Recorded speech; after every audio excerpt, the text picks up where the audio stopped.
Alright, hope everybody's having a good one. Welcome to Microsoft Flight Simulator 2024 with Cookie Pirate. Today we're flying the Cirrus Vision Jet out of Lihue on the island of Kauai in Hawaii. That sounds funny. Kauai, Hawaii. Anyway, before I get too off topic here, we're going from Lihue up there down to Hilo on the Big Island, going at 27,000 feet. Should be about a 58-minute flight and about 285 miles. Climb aboard. Let's go flying.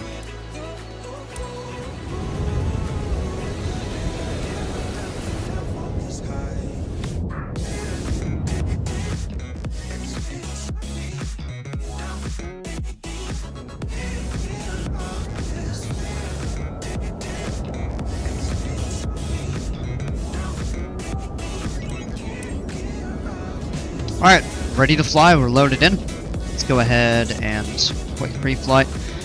Now we'll go ahead and get in the aircraft.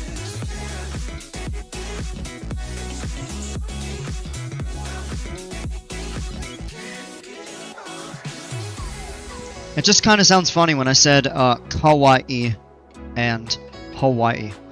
Yeah, most people will pronounce the island Kauai, but if you see it written with the K-A-U-A and then the apostrophe, that's a break, so instead of Kauai, it's Kauai. And it almost sounds just like Hawaii, except with a K instead of an H. Why am I going on a tangent about that? I don't know, but when I said that, I'm like, wait, does that make sense?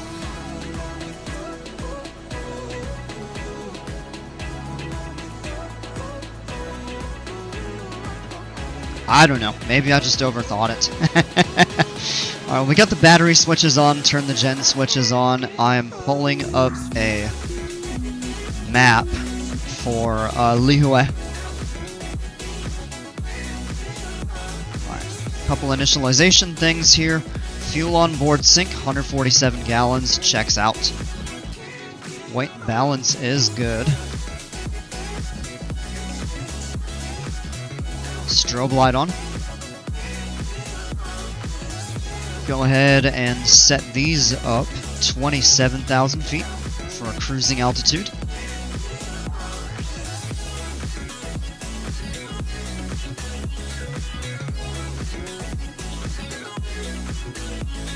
Almost there. Whoa, we blew past it. There we go. Alright, 27,000. That's already set at 165, so that's right. VNav on, we'll wait to do nav or heading here in a minute. Let's check our flight plan real quick. So we have the Lihue 6 departure to Bookie, Honolulu VOR, Poho, Gobos, Chin, Lono, Paris, Lychee, Kenzie, and then yeah. So that is the Lychee 1 arrival into Hilo. Alright, weather 127.2.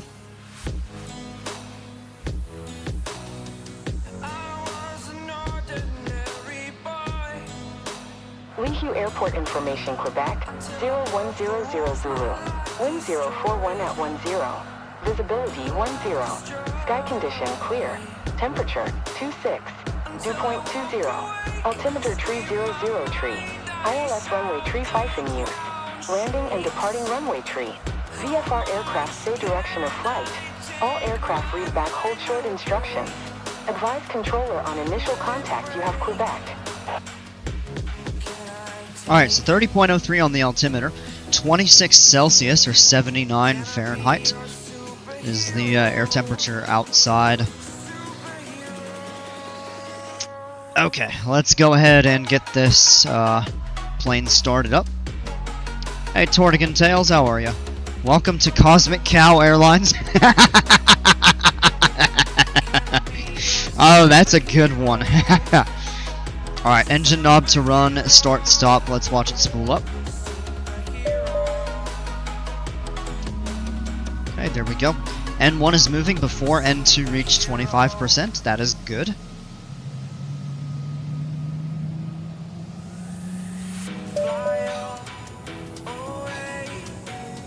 Okay, so other items we need to check. Pitch trim, want to set takeoff range. I like to set it right in the middle, right about 4. Really, anywhere between like 1.5 and 6 are fine. Flaps to half. Master oxygen on. Air supply to bleed. PHTO heat on. No icing protection systems are required. Let's go out of that for now. Systems are all good. Engine instruments are all in the green.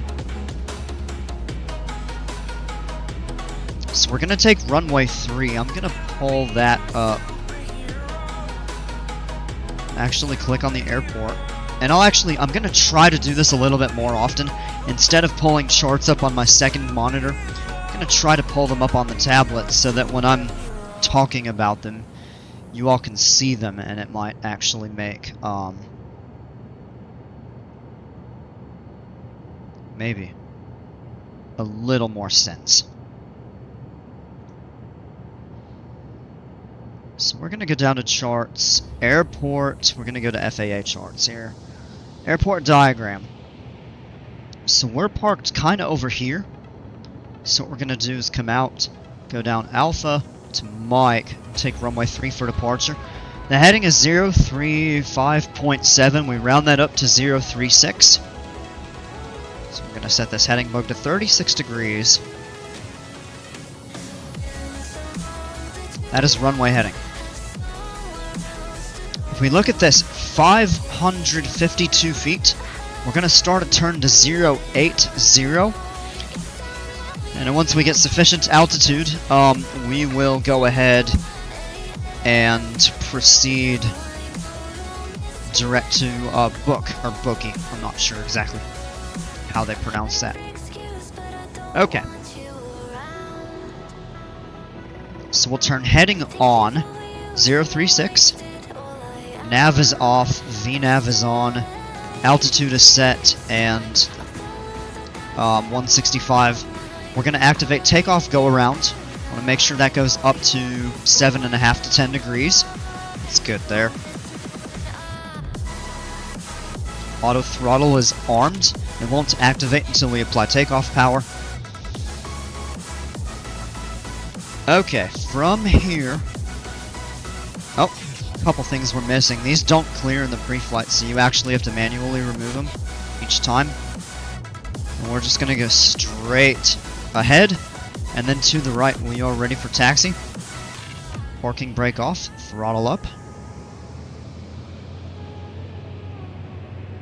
Need to get about 15 to 20% before we really start rolling in this plane. Yeah, that's good there. And once we're rolling, we can kind of taper back.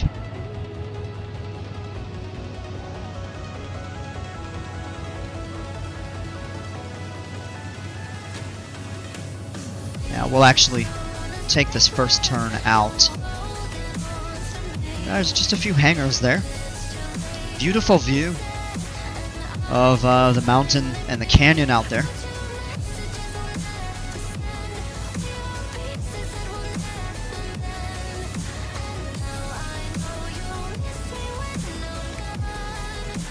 A left turn here, and then a right turn on the taxiway. Clear left, clear right. Keep the power up. We're still rolling, so we're okay. If we come to a stop, you gotta really kind of run that power up to get rolling again.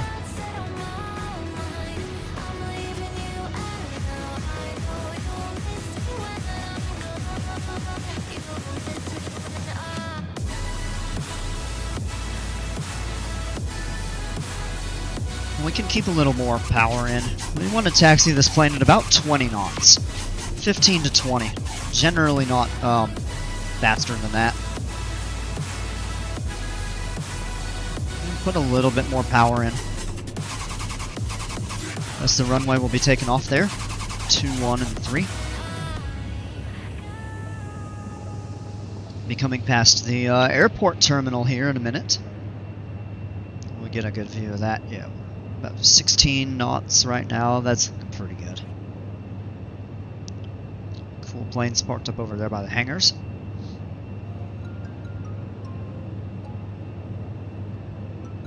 Let's take that power down just a little bit there. We're at 19. Add a little bit. Power management in this plane's a little bit different than in the SR-22. At least this plane doesn't... excuse me. Sorry about that. At least this plane doesn't try to accelerate down the taxiway even at idle power. Oh, look at that. MD-10.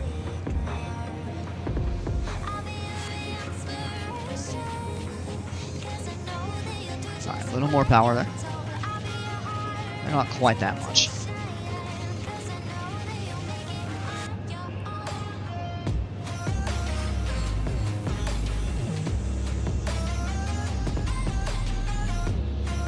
Cool view of the terminal. I would really like to get some custom scenery for this airport. Really for all of the Hawaiian airports, since I do a lot of flying in Hawaii. I love flying down here.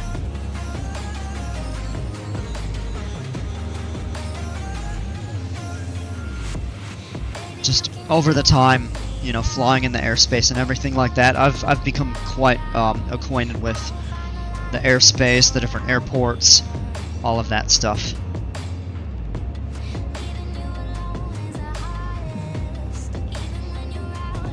Yeah, we're at 22 knots. Let's back off on the power a little bit. This is the runway end right up here.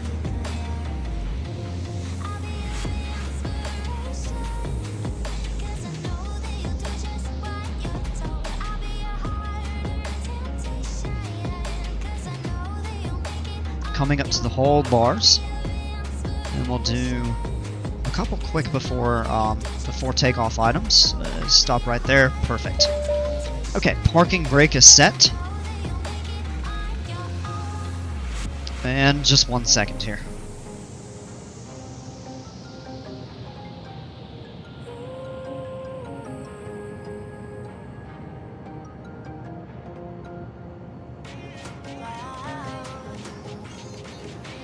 Okay. There's something on my second screen. The landing light is on. Let's just check all of these here. Heading on 036. Auto throttle is armed. VNAV. Altitude is set. 27,000. Altimeter is set. Flaps are at half.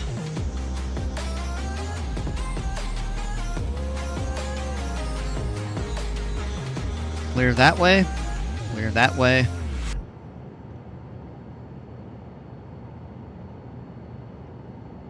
And we are good to taxi out and take off. Parking brake off. This plane we're going to rotate at 85 knots. Positive rate of climb will bring the gear up. 115 will bring the flaps up. Come on. Roll! Wow.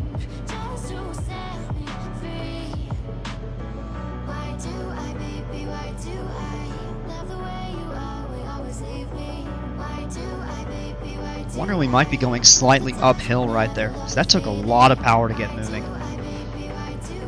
Alright, runway 3 is our departure runway. Let's get lined up on center line here. Airspeed is already alive due to the wind. Full power. Takeoff power is set. Achieved. All engine instruments are good. They're 60 knots.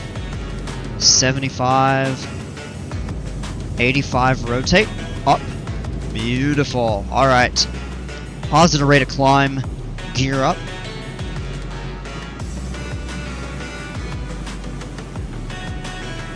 .115 flaps up, engage autopilot. gonna go ahead and turn now to 080.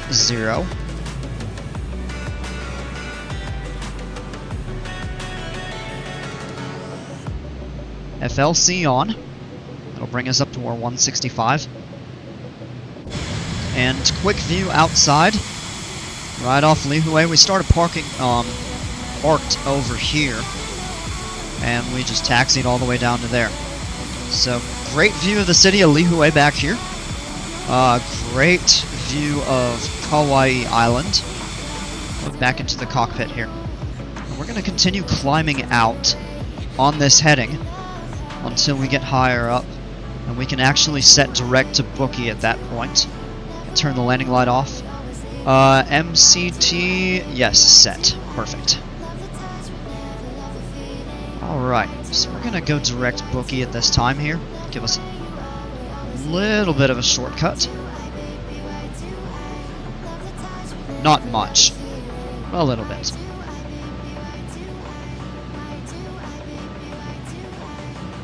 And you can just kind of see the eastern tip of Kauai.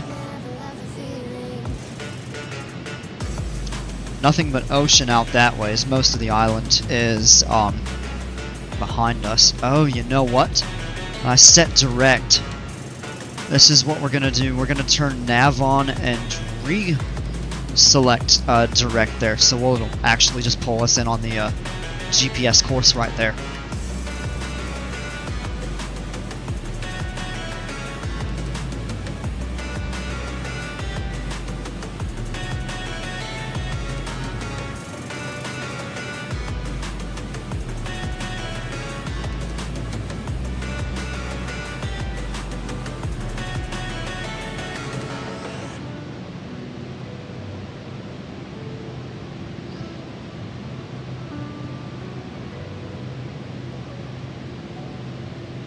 Already up to 6,000 feet.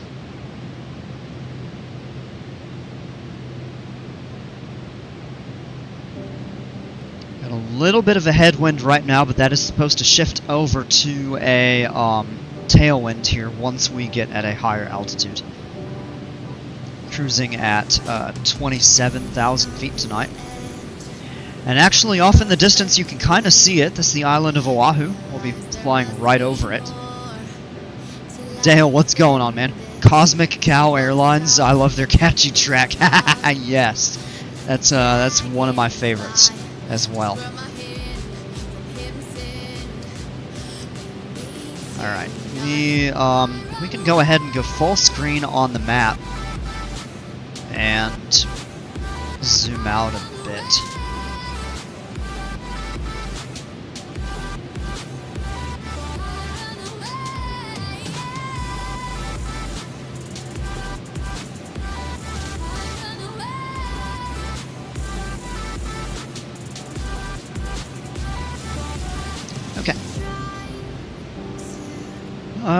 Let's see here. Let me pull up the map. We can get out of the airport diagram. We can go back onto here.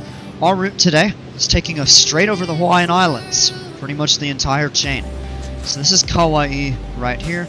We took off this way, set a course direct, flying down to this fix here. We'll be going directly over Honolulu.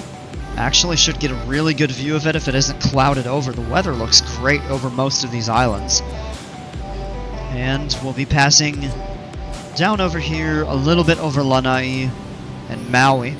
And then we're coming in just north of the Big Island until we turn southbound to land at Hilo. For some reason, if we can't make it to Hilo, our other option would be Kona over here on the west side of the Big Island.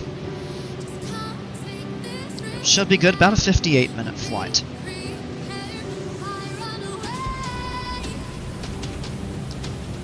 Ah, Dale. Yeah, no, not tonight. It's already pretty late. I wasn't sure if I was going to end up doing another flight, but I figured why not. So, I think I'm going to do a long stream of PC2 on Thursday when the update is out. I can't wait to see the arcades and see some of the fixes and stuff like that. I'm looking forward to it. I'm actually pretty stoked about the arcade.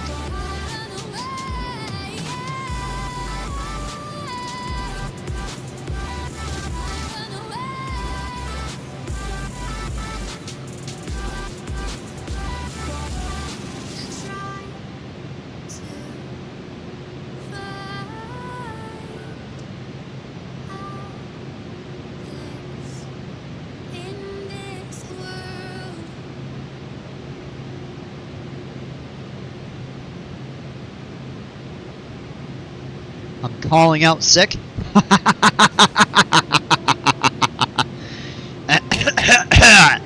Oh, I've got a PC2 bug. As I'd call out every day if I could. Play Flight Sim and PC2 and all that stuff all day. Ah, that's terrible. Oh, yes. Alright, actually, we can already see several of the islands off here in the distance. So, Oahu is here. You got Molokai in the background. You can kind of see a little bit of Maui.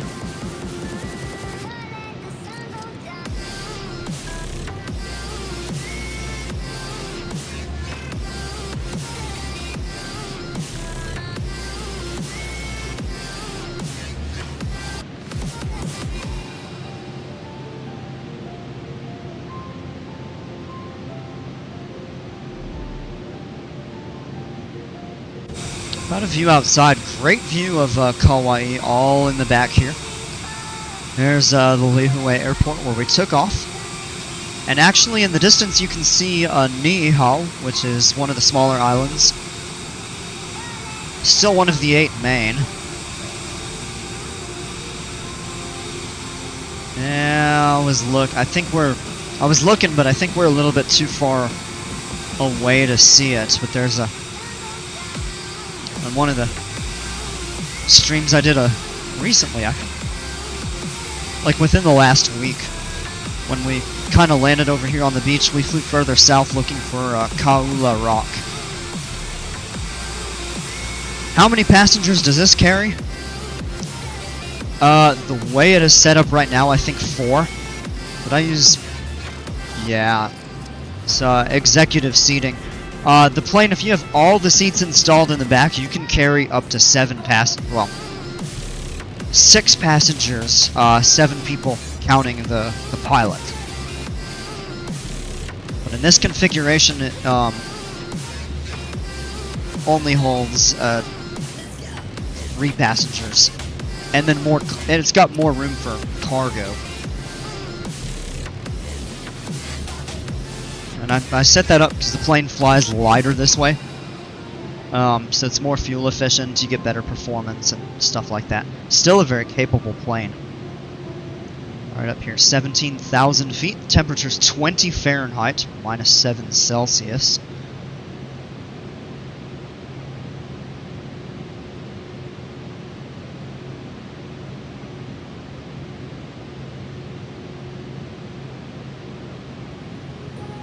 Now it's shifted to a tailwind. So we're getting a nice about 20-21 knot tailwind. Cheater? Nah, it's not cheating, it's being strategic. Alright, here at 18,000 feet, we're going to set standard pressure.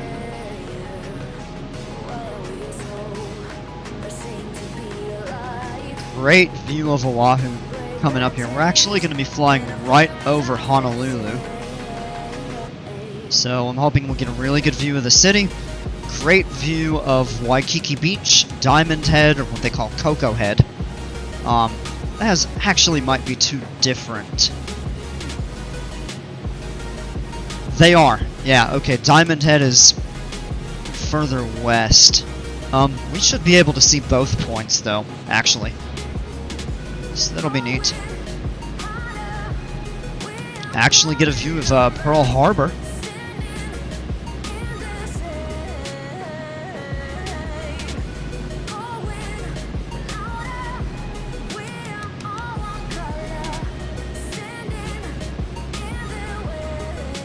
Climb performance right now is on a little bit on the slower end.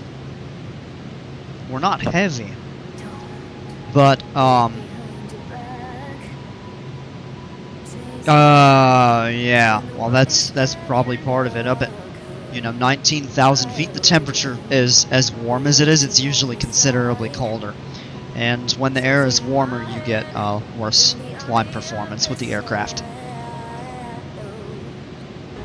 10 Fahrenheit does not sound warm, but at 19, almost 20,000 feet, that is warm.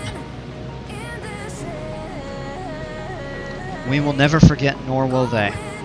That's right.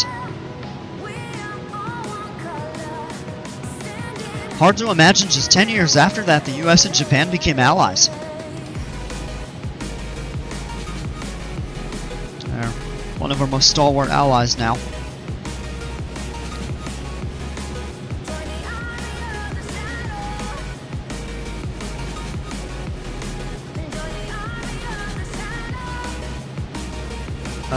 If you like history, if you ever read the story of Mitsuo Fuchida, he was the pilot who actually led the first wave of Pearl Harbor attacks, and he kind of cheated fate. He was actually in Hiroshima the day before the atomic bomb was dropped, because he got recalled for a meeting. Maybe not recalled, that might not be the right word, but he got called to go to Tokyo for a meeting. So he got out of Hiroshima the day before the bomb was dropped. And after the war,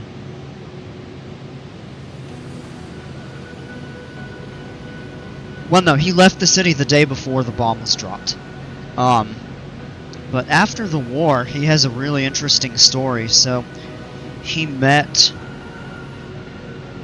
a couple, well, I mean, of course he would have become acquainted after the Imperial Japanese Navy and Army and everything were disbanded, and the islands basically became under American rule. Of course, he got acquainted with a whole bunch of the American figures from the war and everything, and he actually met one of the Doolittle Raiders who was captured by Japan but survived, and supposedly they became friends, and Fuchida ended up converting to Christianity and actually traveled to the US telling his story about Pearl Harbor and his encounter afterwards. And he actually had a green card to live in the US, although he never became a citizen. But he's got a really interesting story.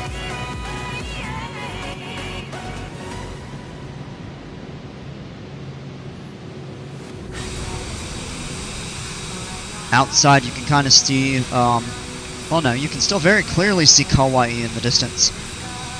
Still very visible. Nihao out here, just barely visible, kind of right below the horizon.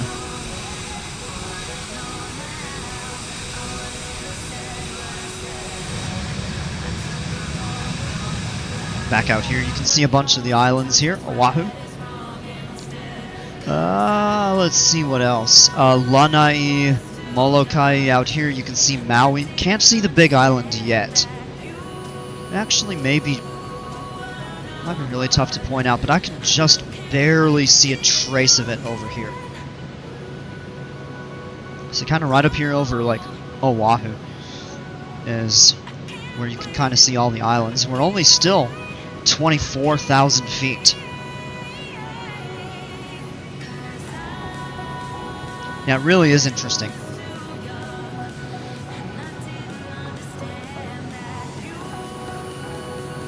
And he wrote a book called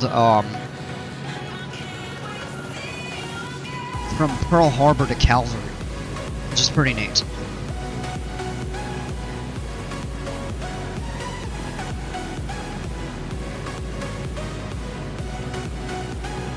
So, I mean, I ain't trying to peddle religion and stuff like that, but it is a pretty remarkable story. Whatever you believe, I think it's worth a read, because you get such a first-hand account of his role in Pearl Harbor and kind of his life, his transformation after that. It's quite remarkable. Throw some more history info in here. Well, I love the history of the Hawaiian Islands. So, of course, you've got 8 main islands, and back before the early 1800s, every island was kind of ruled separately. And actually the big island, because it was so large, was actually divided up in rule as well. And there was a Hawaiian tribal leader, I believe, called Kamehameha. And he actually is the one that united all of the islands into the Kingdom of Hawaii. So, I mean, he warred with the chiefs on Hawaii itself, the big island. He went and conquered Maui and the islands near that. He came and conquered Oahu. He tried 3 times. There we go, 26,000 feet. So we got 1,000 to go here. I think at this rate we're not actually going to be up at cruise very long. 3 times he tried to conquer Hawaii. Twice he failed. The first time a storm kind of wiped out a bunch of his fleet and he had to retreat. The second time a bunch of them got sick, and he also had a rebellion on the big island that he had to go deal with. The third time he sailed up, and the king, or the chief on Hawaii said, "We surrender. We know what you're trying to do. We're going to work with you." So they actually let him remain as like a kind of tributary, like a vassal king. There was a plot to kill him, and Kamehameha did not want to kill Kamuali'i was the chief's name on Kauai. So actually one of his English friends who had been in support of him and Kamuali'i warned him of a plot that some of his advisors that were opposed to letting him live tried to poison him, and his English friend warned the other guy of the plot, and he escaped, and they poisoned him instead. Really interesting history, though. The history of Hawaii is kind of tragic, the way the US took it over and everything. But it's got some really fascinating history. Yes, the Hawaiians are Polynesians. It is believed that they were among the last of the Pacific islands that Polynesians settled. Mainly coming up from Tahiti and those islands, as well as the Marquesas. And one of the other last islands to be settled was actually Easter Island, famous for the moai and everything like that.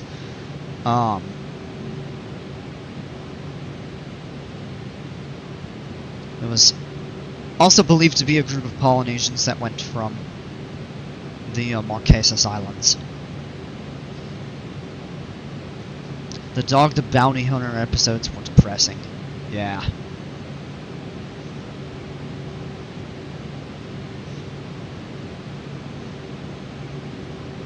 If we look over here, we're just about to pass over the shoreline of Oahu.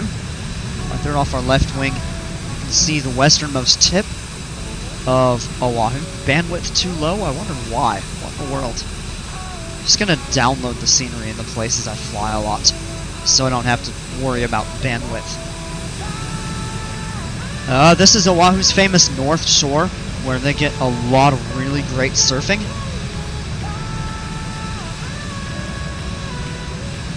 This is John Rogers Field, or Kalailoa. It's a military field. Honolulu International, will be going just over that in a minute. And this right up here is Pearl Harbor.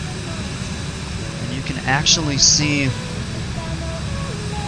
some of the battleship yard, and then the USS Arizona Memorial is right there. That is pretty neat. and then the city of Honolulu all right down here, Waikiki Beach, Diamond Head, and Cocoa Head right out over there. Lots of crime and drug use in Hawaii. Yeah. Unfortunately, a lot of the population lives in poverty.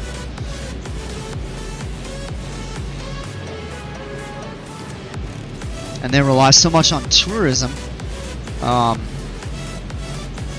But in a way, it's kind of to the detriment of the people that live there. I mean, it's beneficial, but also detrimental at the same time.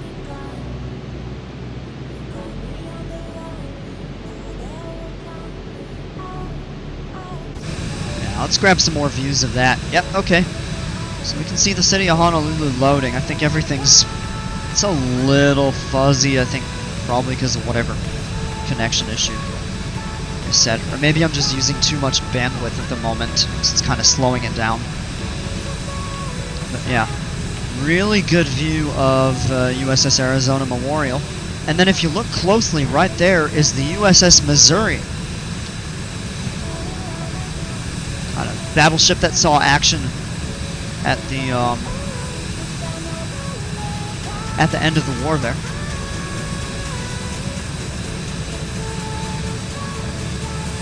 So you can actually tour that battleship. It's preserved as a museum ship. Honolulu International, by far the busiest and largest airport in Hawaii. City of Honolulu right there.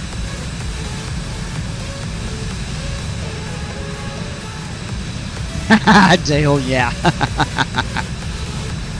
And then Waikiki Beach and Diamond Head, and then Cocoa Head, I believe, is this right here. Kind of that crater there. There's some cool stuff for sure.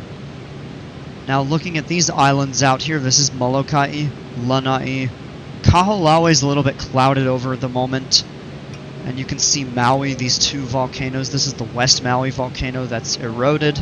And then the taller summit of Haleakala, just over 10,000 feet tall. Makes up 2/3 to 3/4 of the island. Hey Dino Dukes, how are ya? Just wanted to say goodnight before bed. See you later. Man, thanks for stopping by. Have a great evening. We'll catch you soon.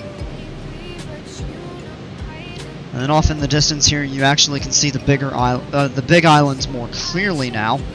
There's Mauna Loa, is that tall, broad volcano, and then the slightly sharper peak, Mauna Kea. We'll get a better view of that as we kind of come into on the descent to Hilo. While I'm thinking about it, let me just get the map. 126.4. And let's see if we're close enough to pick up the weather. We should be up here. Hilo Airport Information Charlie, 0200 Zulu. Wind calm. Visibility 10 in heavy rain. Sky condition. Ceiling 1800 broken. Temperature 24. Dew point 21. Altimeter 29er. ILS runway 26 in use. Landing and departing runway 8. VFR aircraft say direction of flight. All aircraft read backhaul shore instructions. Advise controller on initial contact you have, Charlie. Let me catch that again. Hilo Airport Information Delta 0200 Zulu. Wind calm. Visibility 10 in heavy rain. Sky condition. Ceiling 1900 broken. Temperature 24. Dew point 21. Altimeter 29er. Alright, with a ceiling of 1900 feet.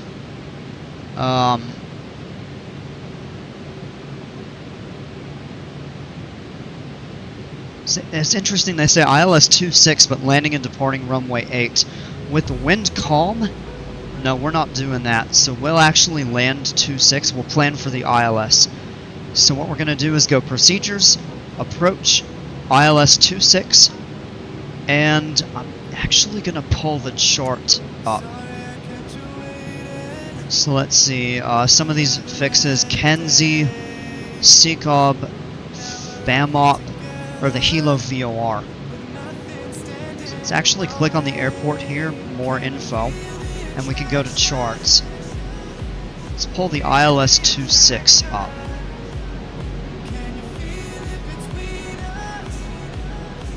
Alright, so Kenzie is one of the fixes.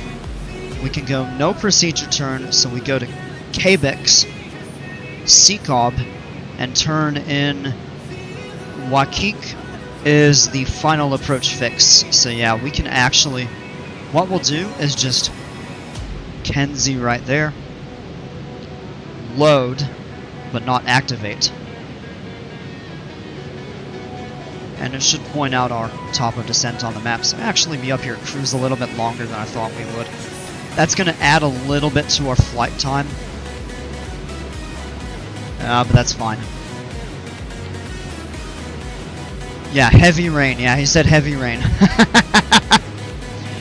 Hilo, being on the windward side of the Big Island, is more prone to rain than Kona on the west side or the leeward side. So basically, if we go to the map here, the trade winds over the Hawaiian Islands generally go from northeast to southwest.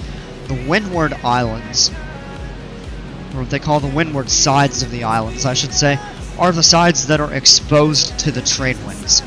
So, kind of the northern and eastern portion of the Big Island,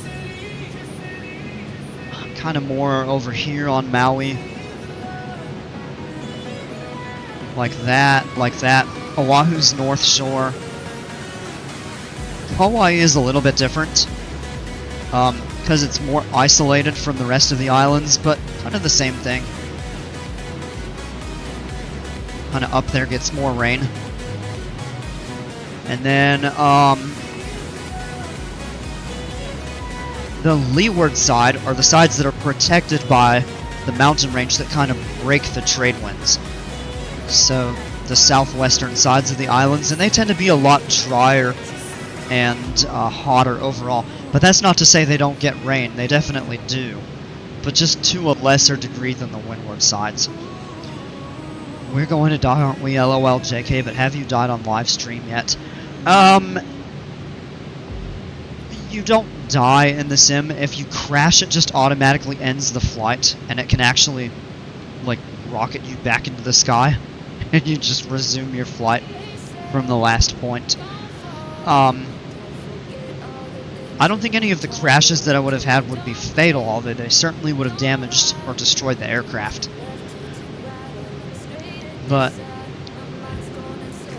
I'm a competent pilot. I not just flight sim, but I have, you know, a private pilot's license in the real world, as I mentioned before, so I have a good understanding of how to safely operate these aircraft and stuff, so.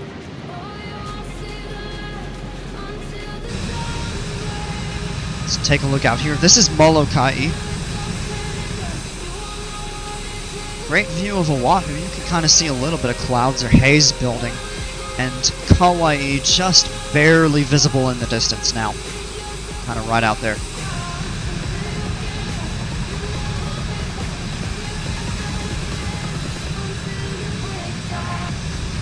As we look out here, you can kind of see the clouds all building up over there. There's Kapolauea right there. Mauna Loa back here. Actually, back here. That's Hualalai. That's actually right where Kona sits. And then Hilo is on the back side of Mauna Kea.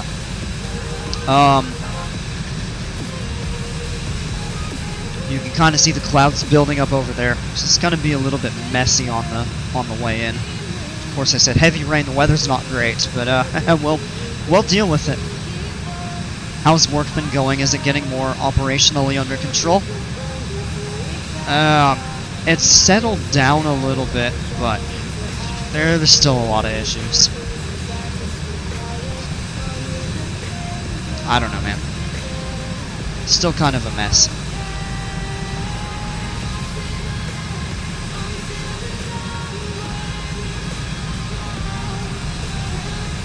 But it's like my dad always tells me, one day at a time, go in,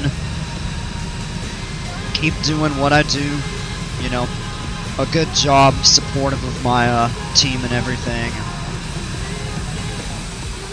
That's enough to keep me afloat for now. So, hang in there. Hope better for you too. You can kind of see Mauna Kea out here. That's the highest point in the Hawaiian Islands, and as I've mentioned, by some definitions, it's the tallest mountain in the world.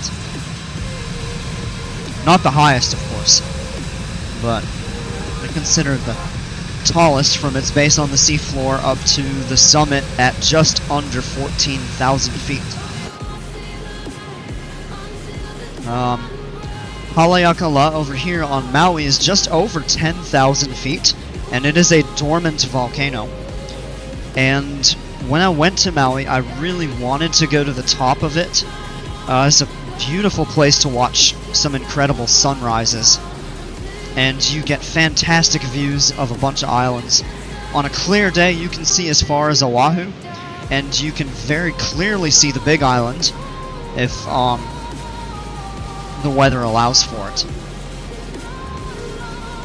So, if I ever do make my way back to Maui, that is on my list of stuff to do. I told my manager I'm taking it day to day, and that he told me that is what people with no structure and organization say.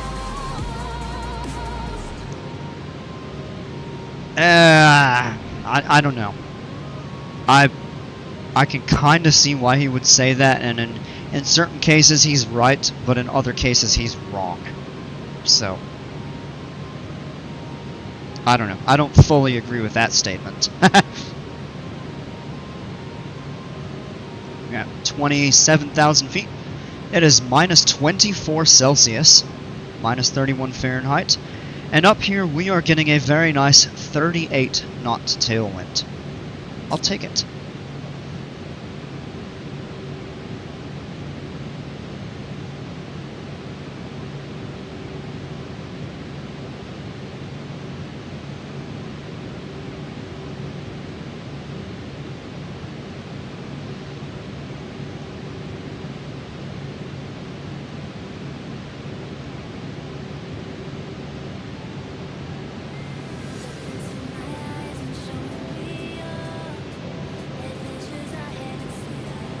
Alright.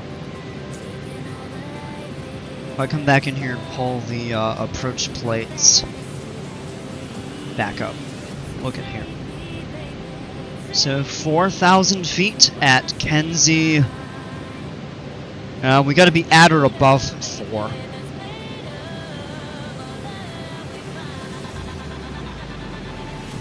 And Sekob.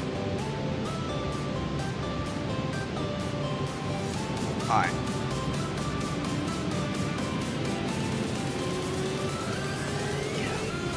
Let's see, so 4,000 feet, 2,700, 1,800 there, and,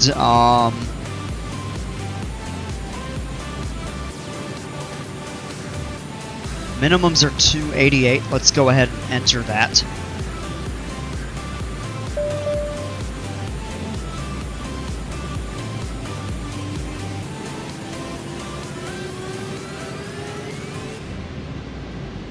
Can you just select a landing and program the autopilot landing? I honestly, in this plane, you might be able to do that, but you have to generally choose an approach that allows that. This plane can land itself under certain circumstances. So one of the real cool things that they have in the Vision jets and the newest SR-22, the G7. In the sim, the SR-22 that I fly, it's the G6.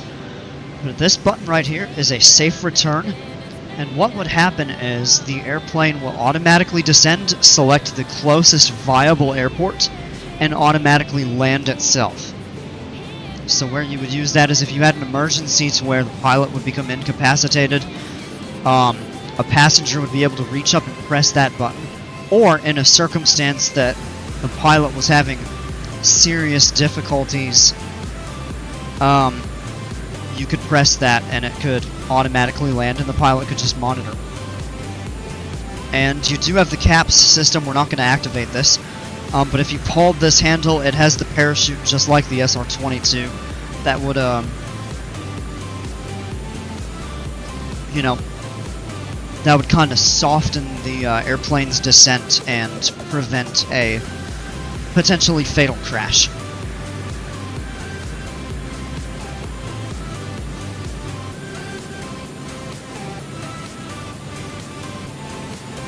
Created for Denzel Washington, that's rad.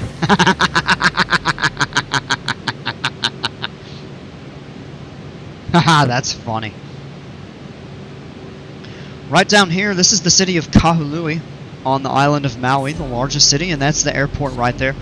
That there is the second busiest airport in the state of Hawaii. And the town of Wailuku. A couple really cool landmarks. This is the West Maui volcano, largely eroded, extinct, just like Kauai. And then, yeah, you can kind of see it right over here, the summit of Haleakala, 10,023 feet. I've just looked on the chart enough times to know the elevation of that mountain. And this is a dormant volcano, hasn't erupted for several hundred years, but they say that it could erupt again. And then you look back out here, yeah, the Big Island is getting pretty clouded over. You can kind of see Kona out over there. And then you can see Mauna Kea, it's kind of covered up by clouds up by the summit. That's also a dormant volcano at 13,800 feet, roughly.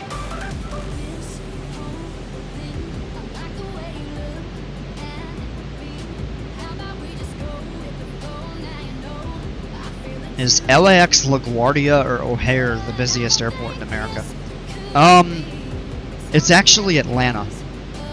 So Atlanta's the busiest. I think O'Hare is the second busiest.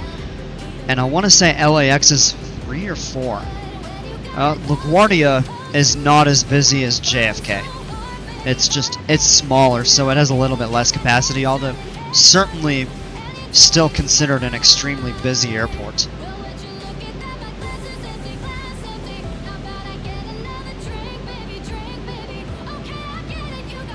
Yeah.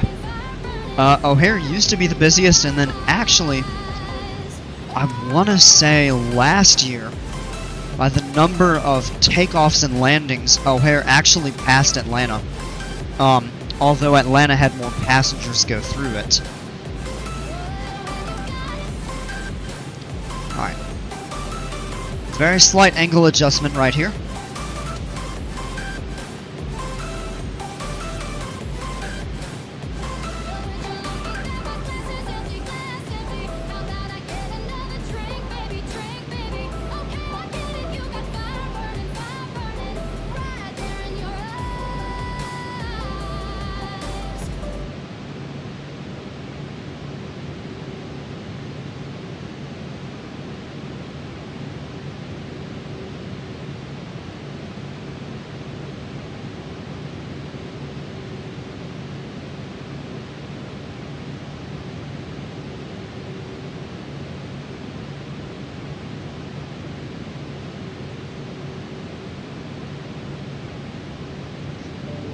I think by the number of aircraft operations, O'Hare was the busiest last year. But by passenger count, Atlanta.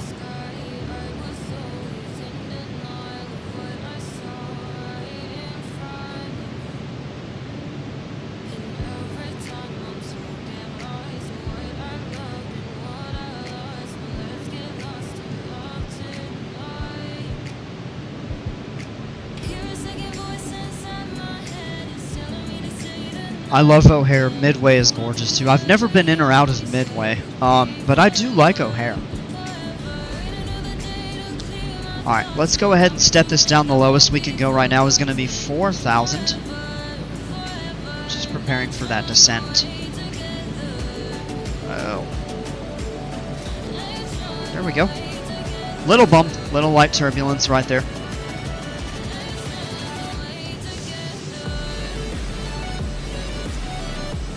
Alright, let's get out of that and pull the arrival chart up, and I just want to cross-check a couple things on here. So, Gobos, we actually, yeah, we're already just passed over that. So we're well up over 13,000 feet. Lono at 8. Paris, and the reason this is black, it's a solid triangle as opposed to just a hollow white triangle on the map, that means that's a compulsory reporting point. So, what we would have to do is if we were talking to ATC, this is indicating we have to tell them when we cross over this fix called Paris. Lychee at 6,000 and Kenzie at 4. That's all good. And then if we go to the approach chart, we have Kenzie at 4, so that's the same from the arrival procedure. Cabix at 4. Stakov at 2,700, and then the final approach fix, Wakik at 1,800. Those are all good right there. So we are good to begin the descent once we reach over it.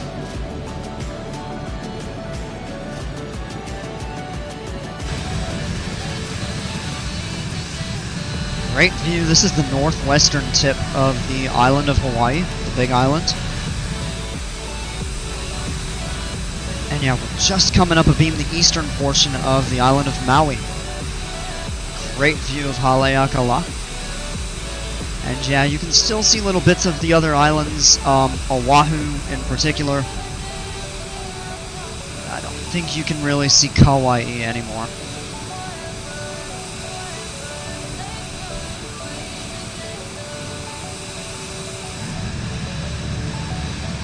But yeah, pretty neat.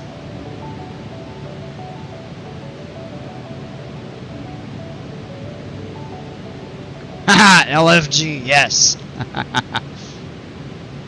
See the clouds building up over here.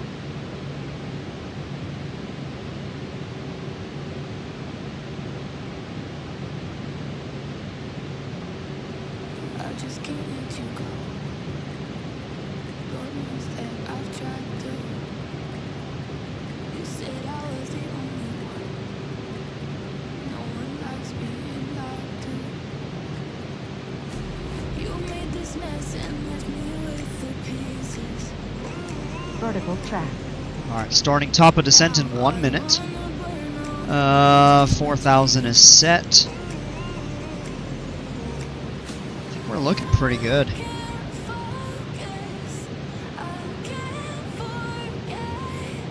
Can you get the weather guy on again? Yeah, we can. So, yeah. Go ahead, check it real quick again. Hilo Airport Information Delta 0200 Zulu. Wind calm. Visibility 10 in heavy rain. Sky condition.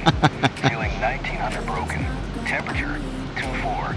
Dew point 21. Altimeter 29er. ILS runway 26 in use.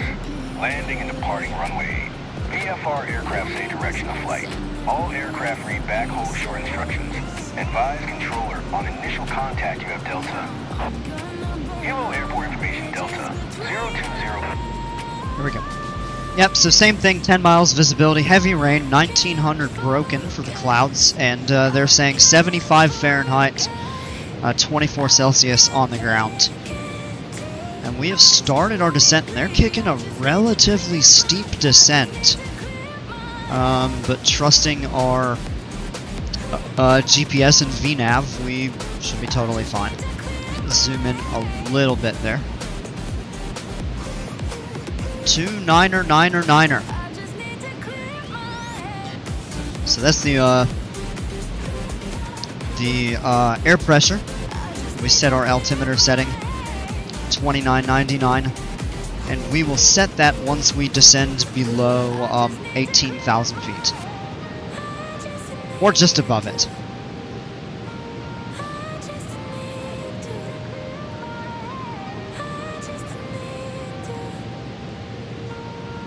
And you can see those clouds building up pretty considerably over there. Well, what's cool right now is you can actually kind of see the summit of Mauna Kea. It's neat, there's observatories on the top, everything. And just this portion of the island that is made up on Mauna Kea. Kind of extending out this direction to its base about 18,000 feet down under the surface of the water, on the sea floor. You end up with a volcano that's 32 to 33,000 feet tall. It's just massive.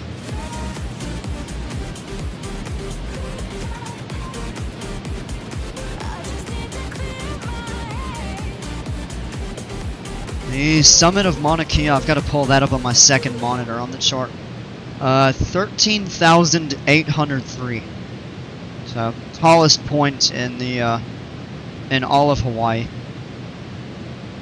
And again, like I mentioned, by some definitions. Now, it's a little bit debated, just kind of considering how do they count, like, the mountain height, the prominence, everything like that. But some scientists, scholars, whatever, believe that, based on that it is the tallest mountain in the world.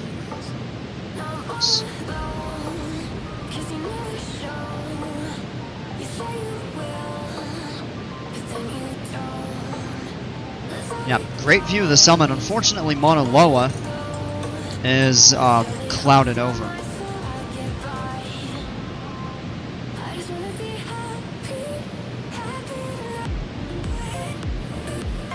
Get a quick view outside.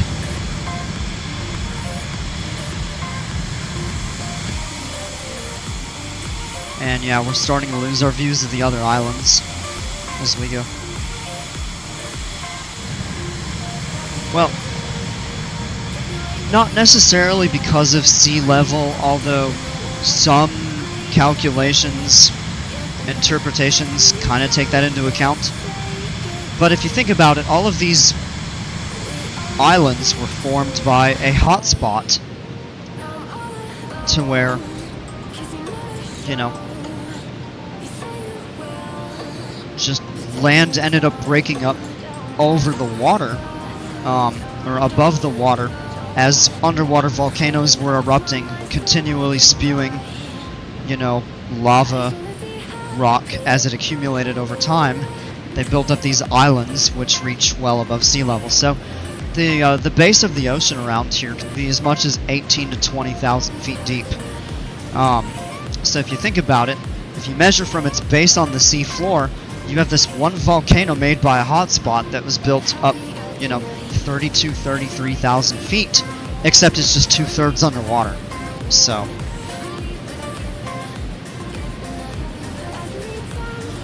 but that's how some believe that it could be considered the tallest mountain in the world. It's all volcanic ash? No, it definitely is not. These are actually very fertile islands. Alright, they're just dropped below 18,000 feet, so let's go ahead and set standard, or sorry, set the local setting, 2999.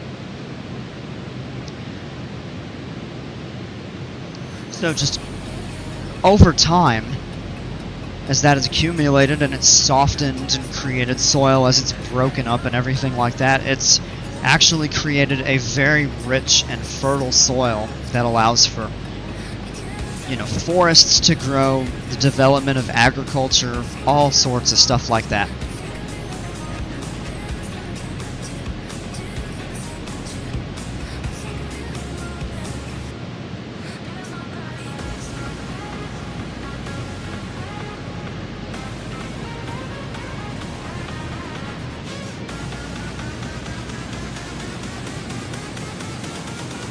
I mean, this is a process that's taken millions of years. The Big Island of Hawaii is the youngest, as it still has really three active volcanoes. Although only two of them really seem to erupt in recent times. That would be Mauna Loa, which last erupted in 2022. Before that, I think it was 1984. And then Kilauea, which just actually erupted in the last week. Kilauea is the most active volcano in the world. It's the smallest currently on the Big Island, but the most active. So, and the island of Hawaii is the youngest, but it's still several 100,000 years old. And Kauai, where we took off, that's the oldest of the main Hawaiian islands, and that one is, I think, 3 or 5 million years old. So it's a very slow process, of course.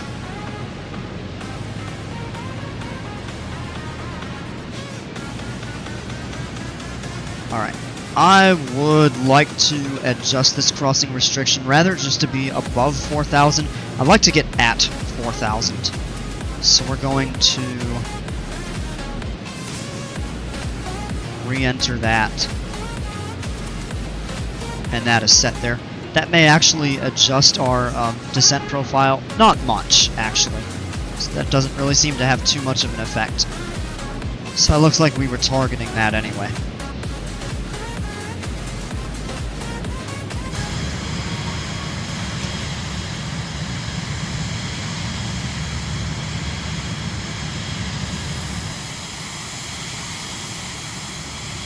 It's cool. It's about 4:30 in the afternoon Hawaii time. And due to it being far south, there's actually not a lot of difference in the length of days between summer and winter. In fact, now we're below 12,000. You can actually see these little patches of green, yellow, and red. Red is terrain that is above us. And that's the summit of Mauna Kea and the summit of Mauna Loa further out there. And unfortunately over here, the summit's kind of clouded over. We did get a really good view of it before.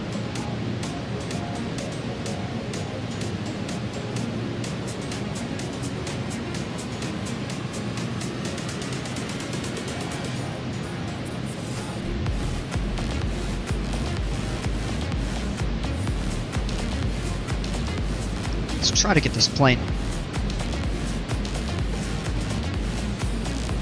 Let's actually do 160. Let's get that plane slowed down once we approach that fix. We'll have a little bit of time to work on it. This flight stream is brought to you by AT&T Fiber.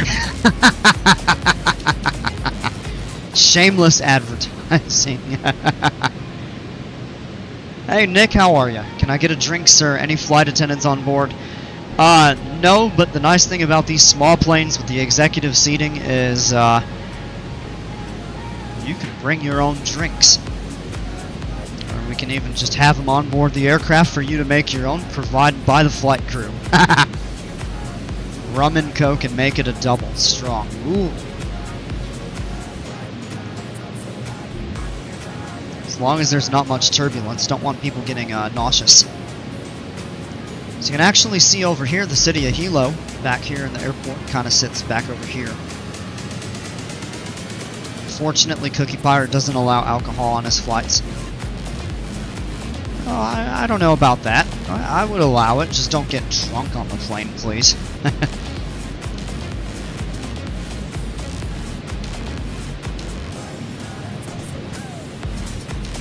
The other thing, too, though, to keep in mind is this is not a luxury, large, or even mid-sized cabin jet. It doesn't have a lavatory.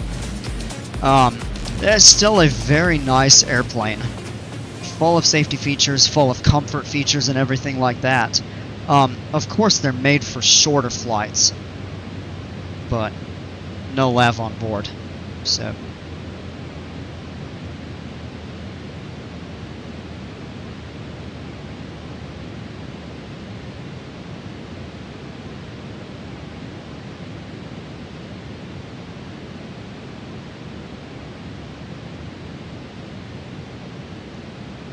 So they're kind of getting us slowed down already. And our descent profile is actually looking pretty good. It's actually probably slowed down a little bit more than we needed to. We could probably... No, you know what? I was gonna say it's okay to get slowed down at this rate. Gives us more time to prepare for the approach and everything. Back out here, yeah, nice view of Hilo. Be on the ground here in, that says, what about 9 minutes? Just as we kind of swing in for the approach. Nice view. Yeah, you can see those rain showers. They actually look like they've moved away from the airport now. So, actually looks like the weather has improved. And out that way, I'm sorry, I have to make the joke. Fantastic view of the ocean. Ocean for as far as the eye can see.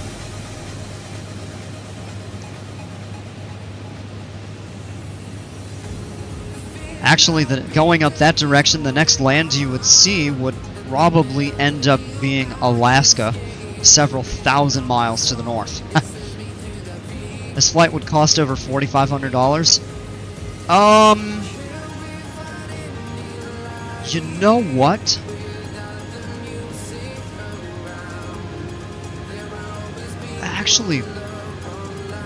That actually sounds like a pretty good guess. I would approximate that. It might actually be a little bit less than that, because this plane doesn't burn quite as much fuel. It has lower operating costs than like your larger aircraft. Paying $4,500. I'm getting wasted and smoking cigarettes in this bitch. No smoking on board. That is illegal on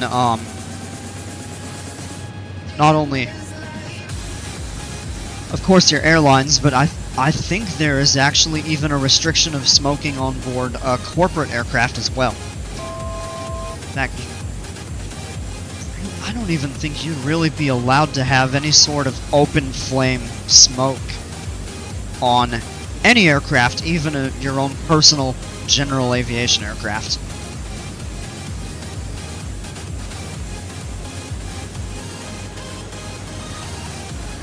Alright, next we'll set 2,700 for the next step down. No, you know what? They have all of these altitude restrictions. We can actually set that to minimums, which should be 288 feet. Perfect.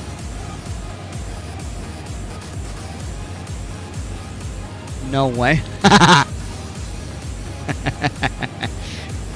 I'm not 100% sure of that. Not even on your own aircraft. But it isn't a good idea, because those smaller airplanes, not this, but like the SR-22, your Cessnas and stuff like that, those are not pressurized. So when you're flying at altitude, any sort of consumption of like tobacco or stuff like that actually greatly increases your susceptibility to what is called hypoxia, which is just simply if you don't get enough oxygen and you start getting like dizzy, lightheaded, euphoric, but you start losing the ability to think clearly, and it can be a very dangerous situation at a high enough altitude or a long enough duration of exposure. But then the other thing, I mean, you're in a very small, confined space. Just open a window, yeah, well, then you're gonna get cold.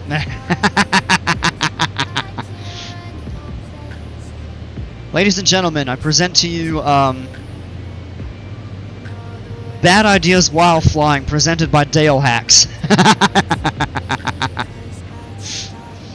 Oh, man. Actually, coming through this, it is starting to look a little bit more hazy. Alright, that is turning toward the intermediate fix. I'm gonna turn approach mode on. 288 set. We can actually go half flaps. So let's go ahead and do that. Once we turn onto final, we'll go full flaps, lower the gear, landing light on. We can actually just turn that on now. We don't have more to do.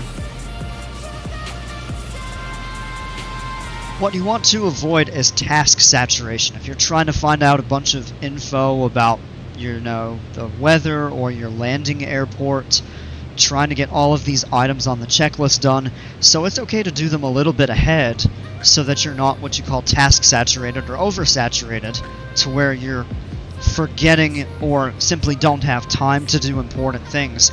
You do it a little bit ahead of time just so that tasks, you know, parts of the flight that require, you know, more attention to detail and everything like that, like the approach and landing.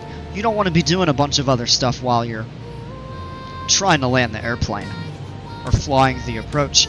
It's better to do that at cruise or in the descent, you know, plan ahead, be strategic about it.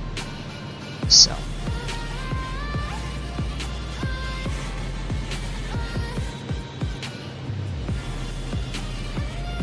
Alright, there's 140. I want to be at 110. I'm going to cross over the final approach fix, and our approach speed will be between 90 and 100 knots. I'm going to wait to put fall flaps in for right now. Let's see, approach mode is on, perfect, VNAV is still good, flight director.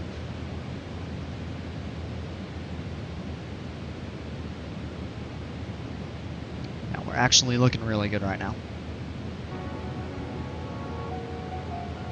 You wouldn't get sucked out if you opened a window, not at lower altitudes. And it wouldn't at all if the aircraft is not pressurized. In this case, like in a lot of your jets, even this one actually does have pressurized cabins. So if for any reason you were to open a window or a door or something like that up at 27,000 feet, you would suffer a rapid decompression. And you wouldn't get blown out of the window. Although, it's 27,000. I guess theoretically it is possible. It's not likely. But say like at some of your larger corporate jets and stuff like that, that cruise up at 40,000, that does become a very real possibility. And decompressions themselves, when they're rapid or explosive decompressions, you do have that risk, and you also have the risk of barotrauma. So like people actually might end up with collapsed lungs. If you have a gradual decompression, it's not going to happen, but you still end up with the same exposure to hypoxia and all of that mess that you don't want any involvement with. Alright, we are over the final approach fix. What I'm going to do now, set the speed to manual, and we're going to slow it down. Our VREF speed is actually saying about 80. So I'm going to fly this approach at 95.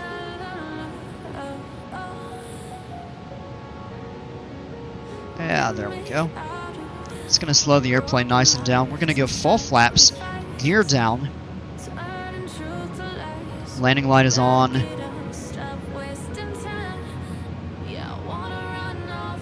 And we're on the glide path. So that's actually looking really good. Just trying to smoke a cig. Wait until we get on the ground. For your safety, my safety, and everybody on board. Wait until you get on the ground.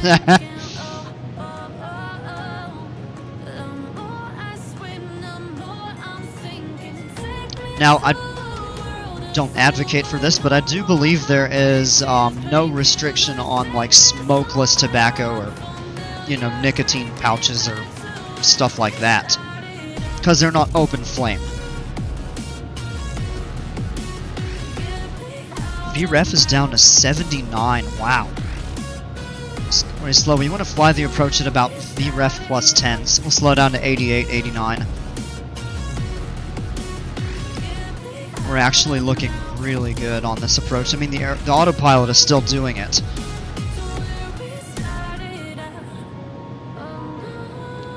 Oh.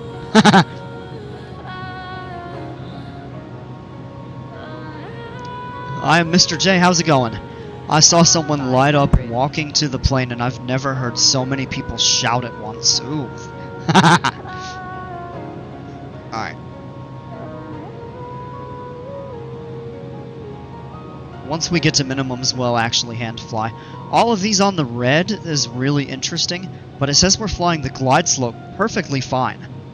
So sometimes there's a discrepancy with those.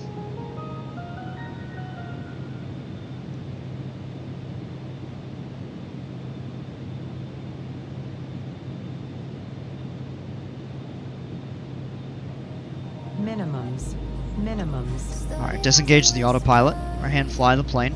Message from a new world I'd never known. Power setting is perfect. Yeah, it definitely feels like that glide slope is a little bit of a shallow approach.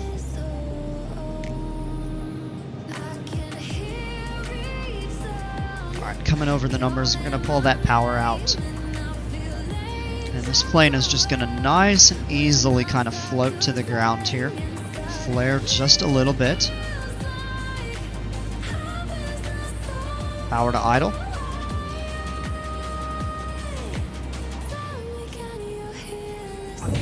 Perfect. Alright, that's looking really good. Flaps up. Will prevent us from going airborne. And we can roll a little ways, because this is a long runway. And we're going to be parking kind of further on the west side of the airport.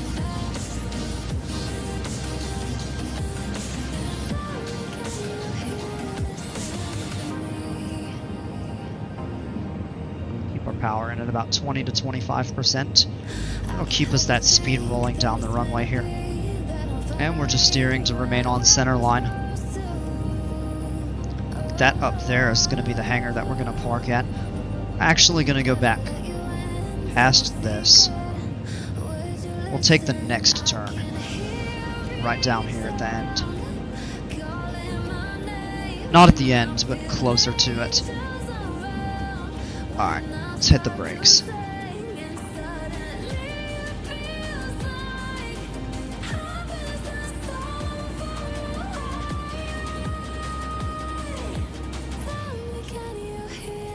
Perfect high speed.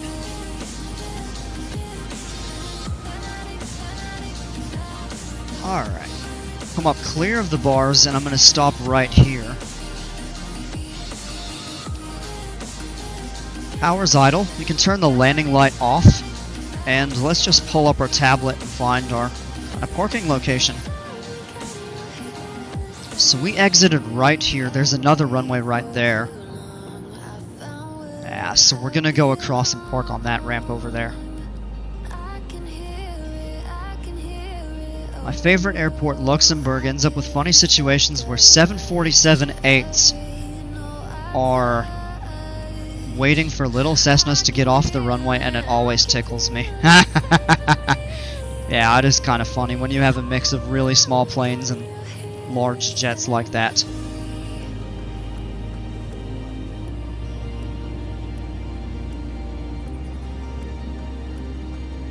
Actually, yeah, you know, this plane can turn on a dime. We actually did cross that departure end of the runway.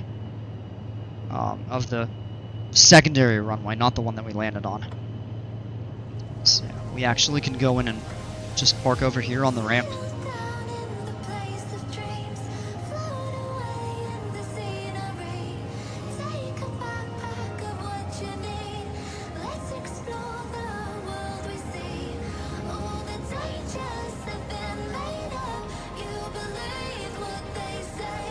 Those planes probably shouldn't be parked there, considering you're kind of right in the middle of a taxi lane. Yeah, we can come back over here, park in front of the hangar.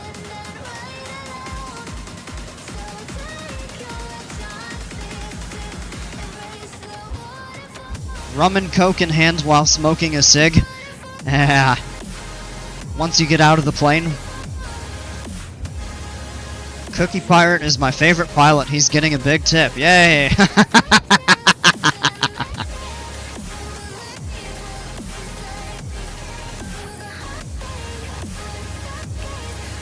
Means I did my job well. Well enough, I suppose. Alright, come up right here in front of the hangar. Alright, brakes, parking brake. And let's go ahead and shut the aircraft down. So, just check a couple systems here. Flaps are up. Throttle is idle. Clear that caution. It's totally fine.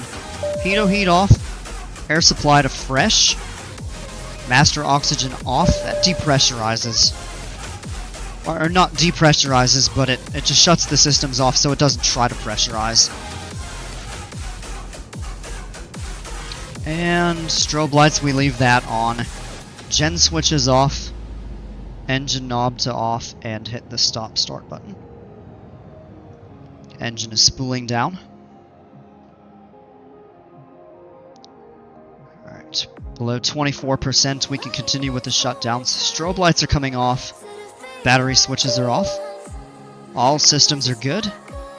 And let's go ahead and hop out of the aircraft.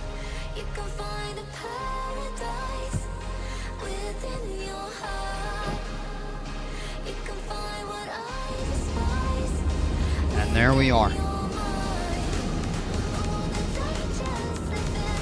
Alright, folks. Oh yeah, what a cool view. You can actually see part of the slopes of Mauna Kea about that way. Some other cool jets parked on the ramp. Yeah, let's party in Hawaii now. Yeah! Alright, folks. Well, that's gonna do it for this one. I hope you enjoyed it. I really enjoyed this one and hanging out with y'all. So, it's about time for me to wind down for the evening and get to bed as I have work in the morning. But we'll pick back up probably tomorrow with another flight. And yeah, hope you enjoyed this. If you enjoyed the video, please do give me a thumbs up. It does help me out. I'm not trying to shamelessly beg, but it does help me out. But yeah, hope you enjoyed it. Hope to catch you on the next one. And as always, folks, until then, take care. Stay safe. We'll see ya.